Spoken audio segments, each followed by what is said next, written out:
Кадр маселеси эң биринчи көйгөйдү түзөөрүн эске алып, Айыл чарба министрлигинде радикалдуу кадр реформасынын ийгилигин жеткиликтүү, билимдүү, иштен жетиштүү натыйжага жете билген көрөгөч катардагы кызматкерлерден ой чабыт өйдө дарамети терең болуусу шарт деген жетекчилердин келүүсүн тариздеген иш жүргүзүлгөнүнөн кабар алдык. Акыркы бир жылдын ичинде ветеринария кызматынын бөлүмдөрүндө олуттуу кадрларды жашартуу аракети процесске айланды дешет кызмат кулуарларында. Кадрларды жашартуу аракети команданын узак иштешине шарт түзөөрүнүн жолу. Былтыркы маалыматка таянсак, иштеп жаткан ветеринар кызматындагылардын жашы 50-60 болсо, райондордогу ротациянын аракетинде жетишкен которуулардын негизинде учурда тармактагы орто жетекчилердин жашы 35-40 тегерегинде экен. Туура, тармак жашарууда, бирок биздеги профессионалдык тартипке болгон талап дагы өзгөрүүдө дейт мамлекеттик ветеринария кызматынын директору Улукбек Кожобергенов. Чегара көзөмөл өткөрүү пункттарына биздин ветеринардык инспекторлор, ветеринар кызматкерлер иш алып барышат.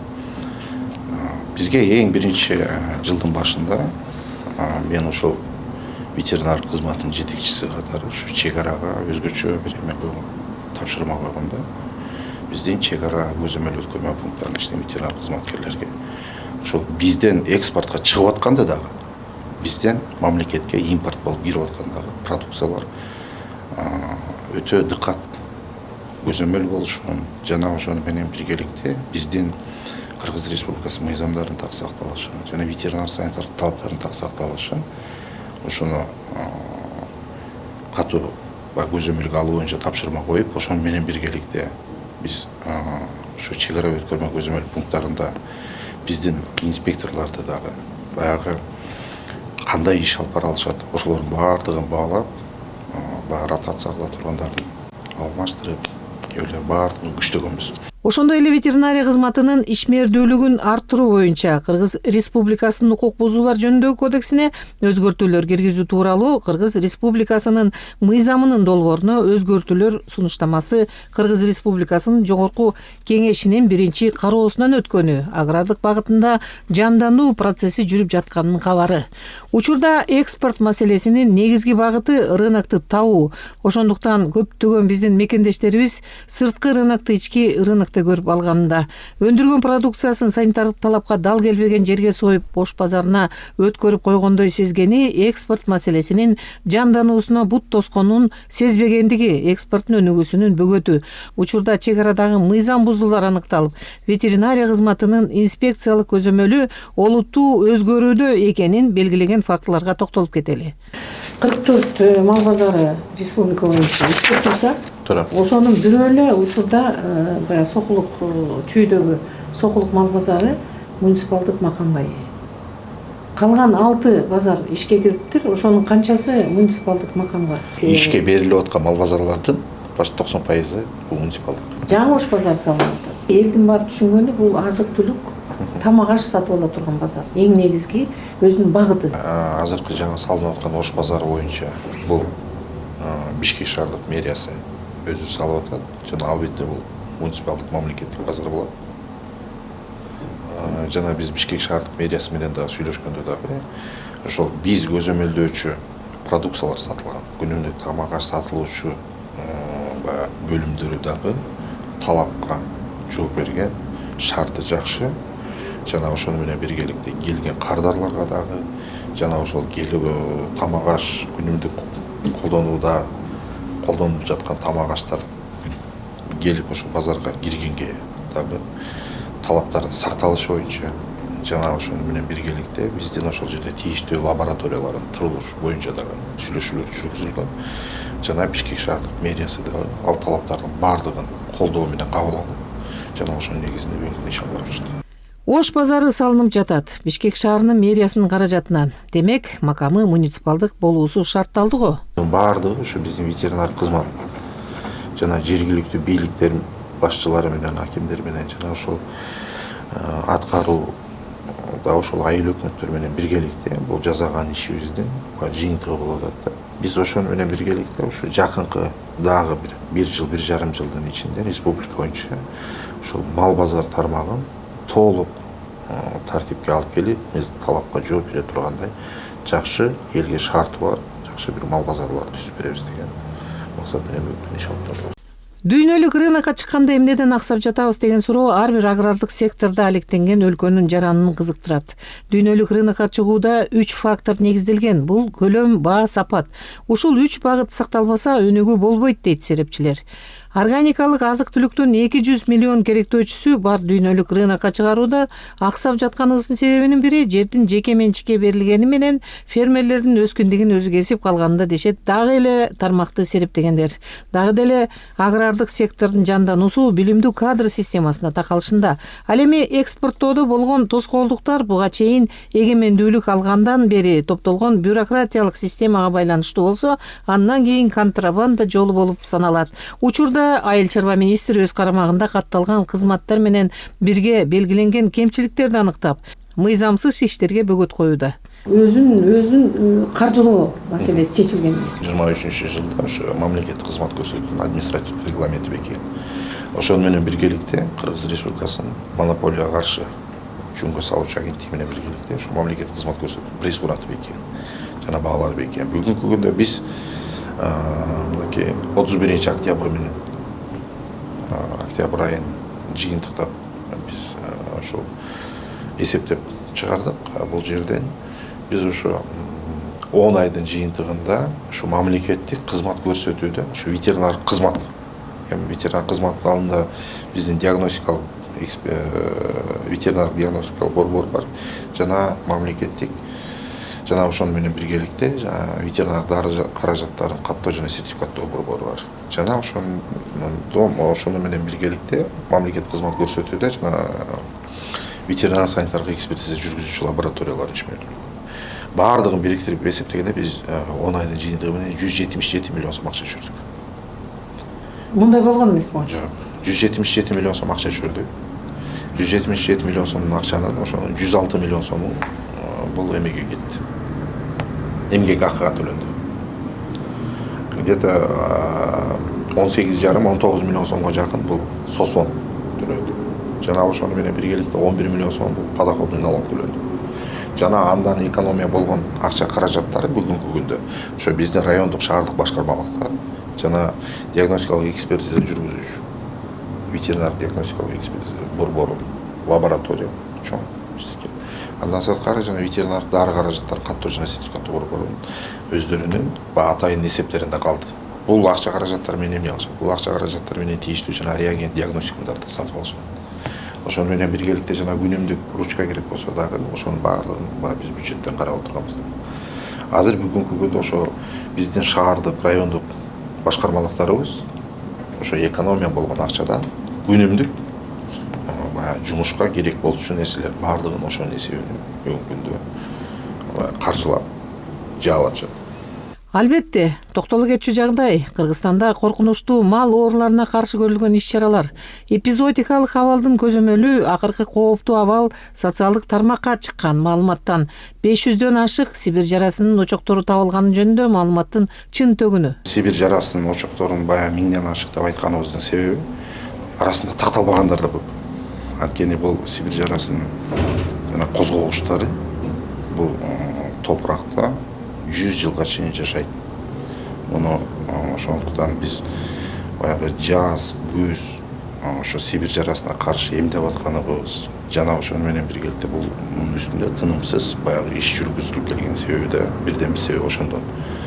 Эми бул ар кандай убакыттарда катталган, мындан көп убакыт мурун катталып, бирок баягы белгилер кайсы жерге экени белгисиз болуп калган жерлер да көп.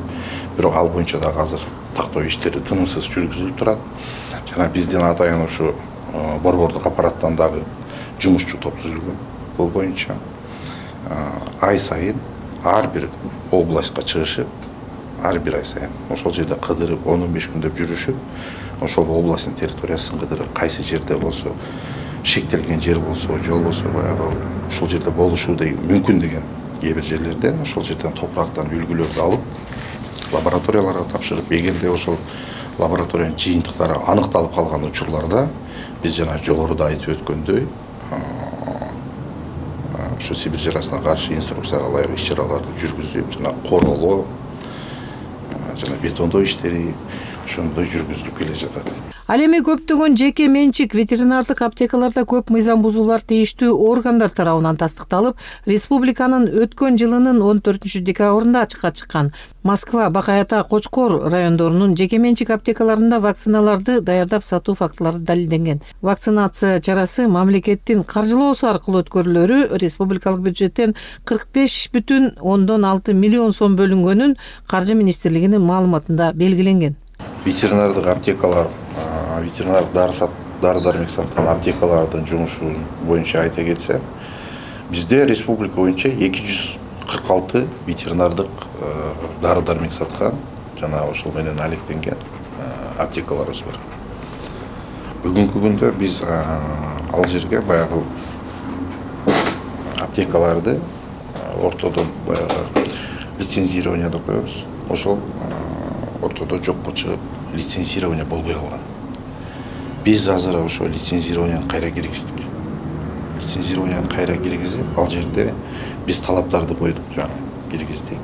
Ошол жерде ошол сатуучу сөзсүз түрдө ветеринардык билим деңгээли болуш керек деген эң биринчи талапты койдук. Экинчиси, ошол жерде жанагы ветеринардык дары-дармек каражаттары сатылып аткан жерлерде сөзсүз түрдө температуралык режимдер сакталыш керек. Жана товарный соседство, ошолордун баары сакталыш керек. Анан ошол жерде баардыгын баягы тартипке алып келатабыз. Ошол менен биргеликте бүгүнкү күндө баягы цифровизация өнүгүп аткан мезгил. Ошону менен биргеликте биз жанагы ветеринардык дары-дармектер сатылган аптекаларда жана антибиотиктердин сатылышын, жана ошол ветеринардык дары-дармек каражаттарынын сатылышын биз ошо ветеринардык врачтын рецебинин негизинде гана сатылсын деген талапты алып кирип келатабыз. Бул эмнени билдирет? Бул деген ошо бизге Кыргызстанга киргенден малга сайылганга чейинки ветеринардык дарылардын жүгүртүлүшүн көзөмөлү жана колдонулушу көзөмөлү деген сөз. Кээ бир райондордун атын атап, ошол жерде мыйзамсыз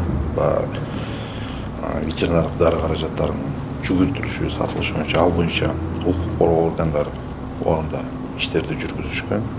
Жана ошону менен биргеликте тийиштүү өздөрүнүн жазасын алышкан. Ошого тиешеси бар биздин кээ бир коллегаларыбыз.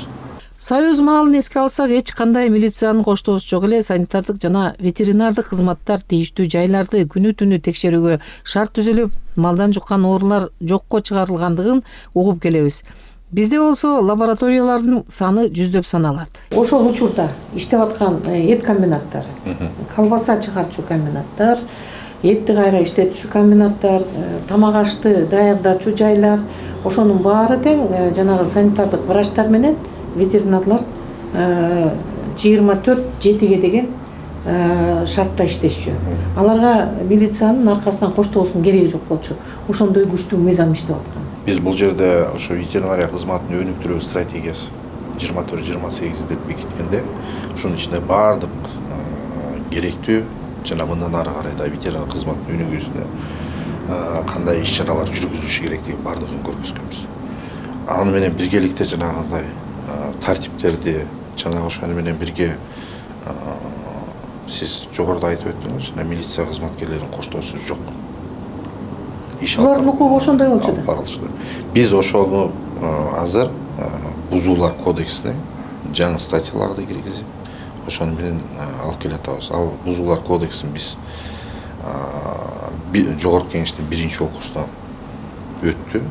Азыр мына жакынкы күндөрдө жогорку кеңештин кароосуна экинчи окууга кайрадан кирет.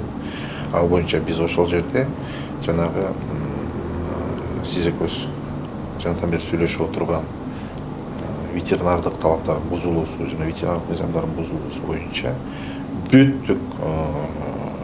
бүткүл статьялардын баарын киргиздик. Аткарылуучу иш албетте каржы маселесине тиешелүү чечилери абзел.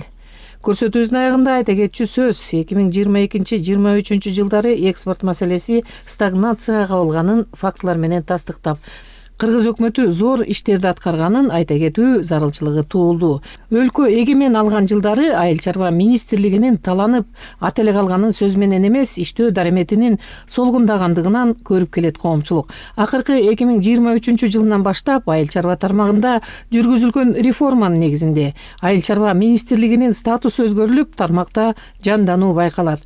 Жаңы салынган базарлардын макамы мамлекеттик деп өзгөрүлгөндүгү ишке болгон талаптын туура багытка бурулгандыгынын далили кыргызстандык ишкерлер чыгарган продукциясынын горизонту кеңейгенинде. Алгылыктуу ишкерликтин данакери кыргыз ветеринариясынын тандаган багыты туура жүргүзүлгөн мониторинг менен бирге ар бир рекламацияга жооп берүү дареметинин күчтөнүүсү, кыргыз ишкерлеринин продукциясынын дүйнөлүк рынокко чыгарылышынын кепилдиги. Азыр Кытай Республикасына дагы экспортко чыгууну каалаган ишкерлерди, ишканаларды бүгүнкү күндө ошо Кытай Республикасынын жана рейстерине каттоо иштери жүрүп атат. Андан сырткары мынакей жанагы жуулган жүн жана кашмирди дагы экспортко чыгаруу боюнча мынакей протокол кол коюлуп турат. Андан сырткары дагы биз ошо Кытай Республикасы менен жылдын аягына чейин дагы бир 2 протокол кол коюшабыз деп ошонун үстүндө иштеп атабыз. Буюрса биз ошол Кытай Республикасы менен ошол протоколдорго кол коюшуп аягына чыгаргандан кийин биздин ишкерлерге дагы экспортко чыга турган площадкалар көбөйөт деген ойдобуз.